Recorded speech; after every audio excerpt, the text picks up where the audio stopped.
milhares de anos atrás, em uma área hoje conhecida como o berço da civilização, um rei ambicioso teve uma experiência que moldaria o mundo.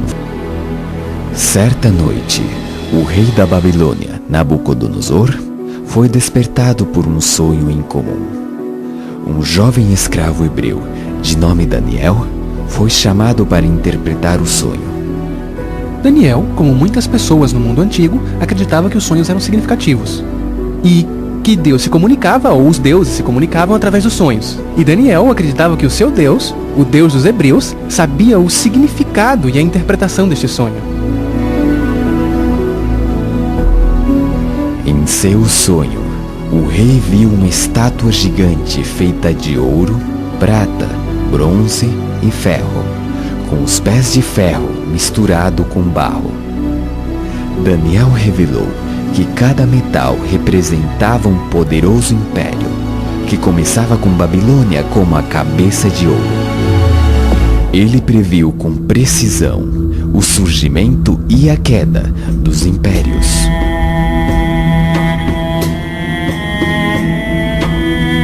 Mas que evidência há de que Daniel escreveu sobre estes eventos antes deles acontecerem? Os manuscritos do Mar Morto contêm seções do livro de Daniel e são datados do século II a.C. O historiador judeu Joséfo conta que os escritos de Daniel foram apresentados a Alexandre o Grande quando visitou Jerusalém no século IV a.C. E os estudiosos têm demonstrado que o aramaico usado no livro de Daniel se encaixa perfeitamente ao aramaico do VI século a.C. A primeira vez que ouvi falar sobre este sonho, devo admitir que estava cético. Me refiro a que é difícil acreditar que mais de 2000 anos de história humana foram antecipadamente relatadas num sonho de somente 150 palavras. E eu fui confrontado com a ideia de que ou estamos lidando com algo que poderia ser uma farsa, uma mentira, ou algo sobrenatural está em jogo. O sonho de Daniel contém 7 elementos proféticos: Babilônia, Medo-Pérsia, Medo-Pérsia, Grécia, Roma, etc. E desses 7 elementos proféticos, 6 deles já aconteceram. Agora basta a força da lógica e das probabilidades que sugerem que, se 6 dos 7 elementos proféticos já ocorreram, é muito provável que o 7º também ocorra. Daniel predisse que o ouro da Babilônia passaria em mãos de outro. Que o império de Ciro chegaria ao fim.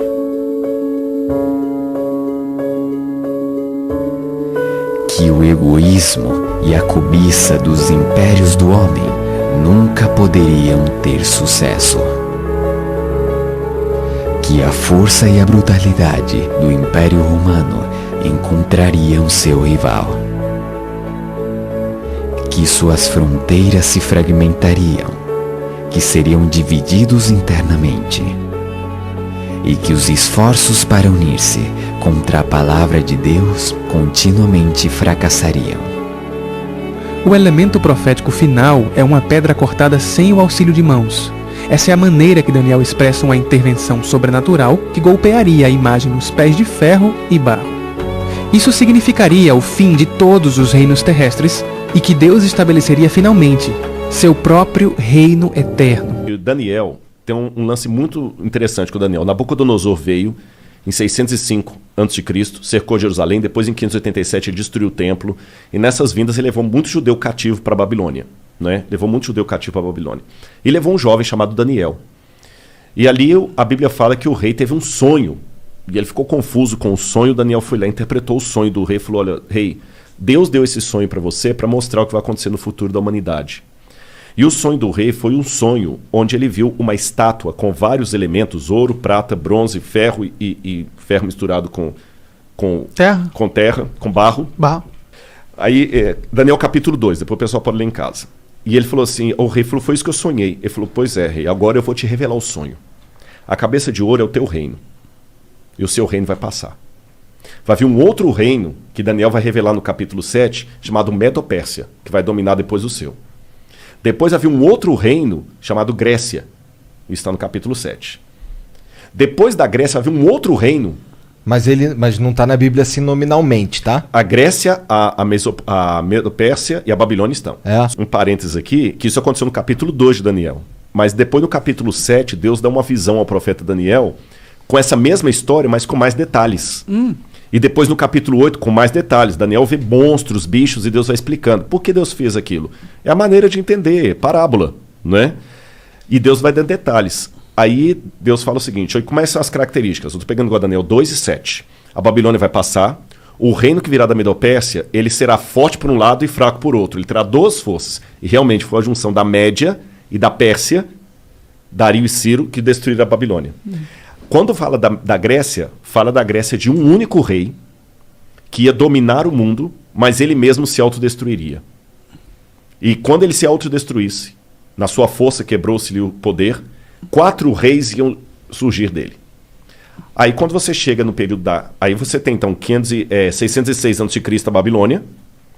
Em 538 a.C. veio a Medo-Pérsia e destrói a Babilônia, igual Daniel falou.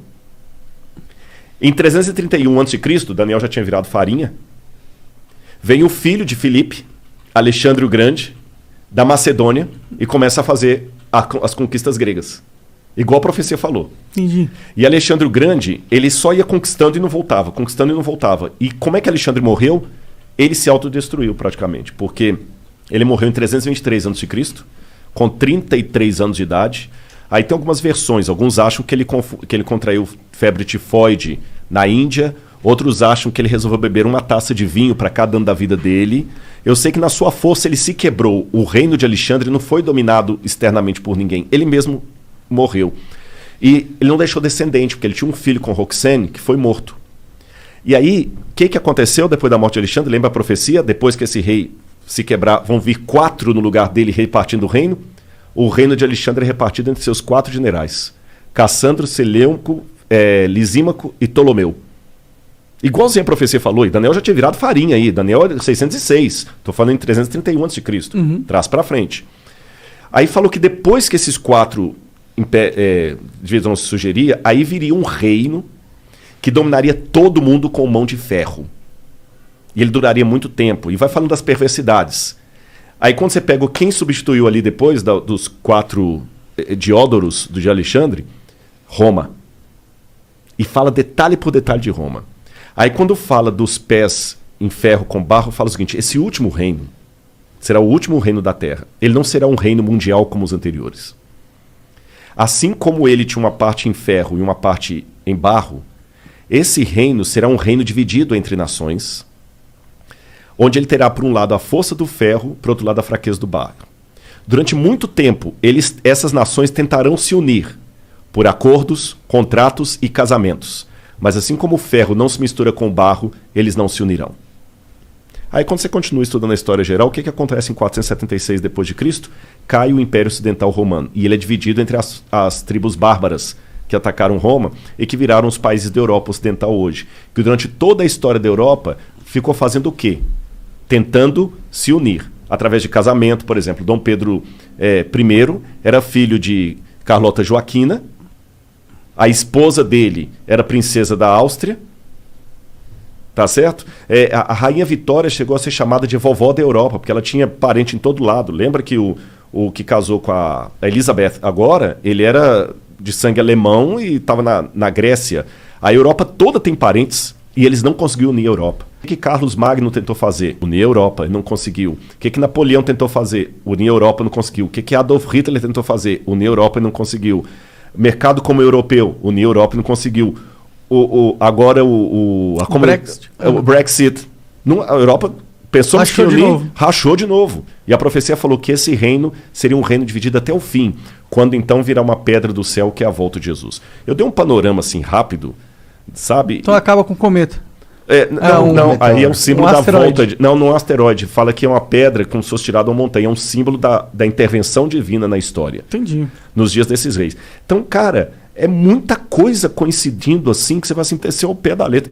E eu fui confrontado com a ideia de que Ou estamos lidando com algo que poderia ser uma farsa, uma mentira, ou algo sobrenatural está em jogo. O sonho de Daniel contém 7 elementos proféticos: Babilônia, Medo-Pérsia, Medo-Pérsia, Grécia, Grécia, Roma, etc.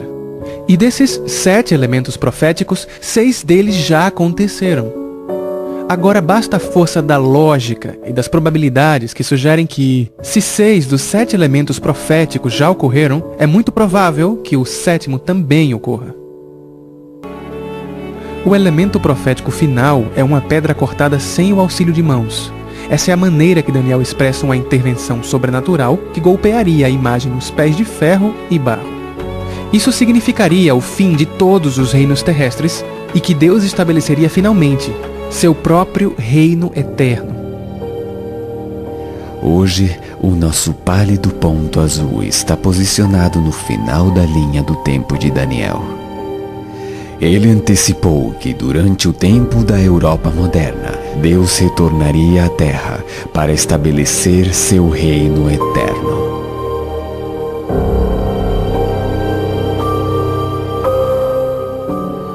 A Terra é um palco muito pequeno em uma imensa arena cósmica. Pensem nos rios de sangue derramados por todos os generais e imperadores, para que, na glória desse triunfo, pudessem ser os senhores momentâneos de uma fração desse ponto. A profecia de Daniel une as esperanças da humanidade e revela um Deus que se tornou parte do nosso mundo. As últimas palavras de Daniel para o rei foram de que o sonho era certo e sua interpretação fiel. Nossas vidas são muitas vezes caracterizadas por coisas que não são certas nem confiáveis. Enfrentamos o futuro com ansiedade e confusão. Mas toda essa narrativa sugere fortemente que a história humana e nossa história pessoal estão indo em uma direção. Que na verdade existe um propósito, uma esperança e até mesmo um destino. Milhões se perguntam se há um Deus lá em cima, observando a nossa terra girar em direção a um futuro sem sentido. Mas em nenhum lugar a realidade de Deus é mais evidente do que nos escritos de Daniel. Sua extraordinária revelação da história dos impérios mundiais desafia a razão e o acaso. Ele fala da mão de Deus, guiando a história do nosso mundo e do próximo reino que há de se estabelecer.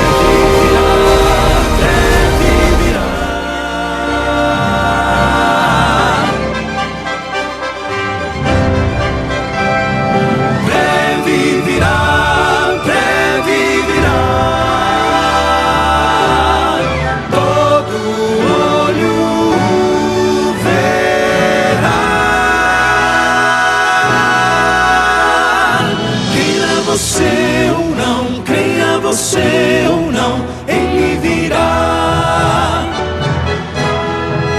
A profecia diz, a palavra diz que ele virá.